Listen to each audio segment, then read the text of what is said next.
یہ خیال کیے ہوئے ہیں کہ صرف یہ کہنے سے کہ ہم ایمان لے آئے چھوڑ دیے جائیں گے اور ان کی آزمائش نہیں کی جائے گی؟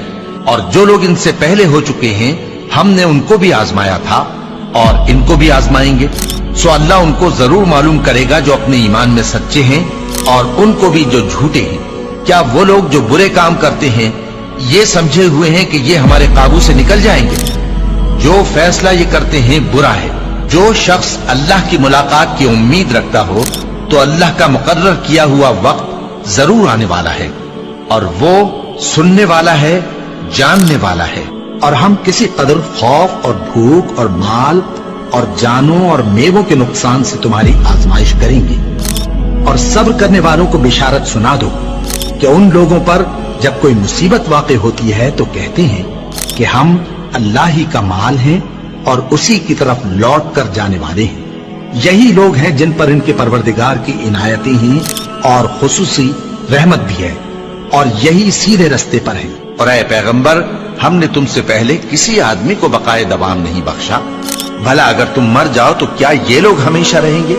ہر شخص کو موت کا مزہ چکھنا ہے، اور ہم تم لوگوں کو سختی اور آسودگی میں آزمائش کے طور پر مبتلا کرتے ہیں، اور تم ہماری طرف ہی لوٹ کر آؤ گے۔ کوئی مصیبت زمین میں اور خود تم پر نہیں پڑتی مگر بیشتر اس کے کہ ہم اس کو پیدا کریں ایک کتاب میں لکھی ہوئی ہوتی ہے، اور یہ کام اللہ کو آسان ہے، تاکہ جو فائدہ تمہیں حاصل نہ ہو سکا اس کا غم نہ کھایا کرو، اور جو تم کو اس نے دیا ہو اس پر اترایا نہ کرو۔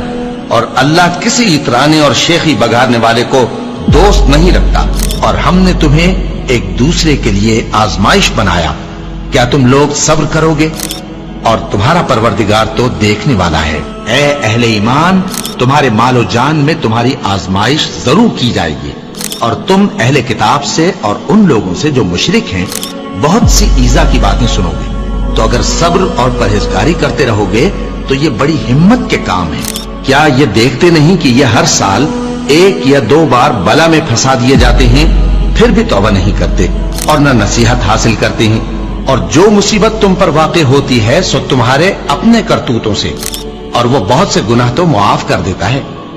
اور تم زمین میں اللہ کو عاجز نہیں کر سکتے، اور اللہ کے سوا نہ تمہارا کوئی دوست ہے اور نہ مددگار۔ کیا تم یہ خیال کرتے ہو کہ یوں ہی بہشت میں داخل ہو جاؤ گے، اور ابھی تم کو پہلے لوگوں کی سی مشکلیں تو پیش آئی ہی نہیں؟ ان کو بڑی بڑی سختیاں اور تکلیفیں پہنچیں، اور وہ صعوبتوں میں ہلا دیے گئے، یہاں تک کہ پیغمبر اور مومن لوگ جو ان کے ساتھ تھے سب پکار اٹھے کہ کب اللہ کی مدد آئے گی۔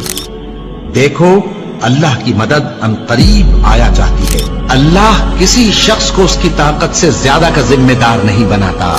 اچھے کام کرے گا تو اس کو ان کا فائدہ ملے گا، برے کرے گا تو اسے ان کا نقصان پہنچے گا۔ اے پروردگار، اگر ہم سے بھول یا چوک ہو گئی ہو تو ہم سے مواخذہ نہ کیجو۔ اے پروردگار، ہم پر ایسا بوجھ نہ ڈالیو جیسا تو نے ہم سے پہلے لوگوں پر ڈالا تھا۔ اے پروردگار، جتنا بوجھ اٹھانے کی ہم میں طاقت نہیں اتنا بوجھ ہم پر نہ رکھیو، اور اے پروردگار، ہمارے گناہوں سے درگزر کر اور ہمیں بخش دے اور ہم پر رحم فرما۔ تو ہی ہمارا مددگار ہے، سو ہم کو کافروں پر غالب کر۔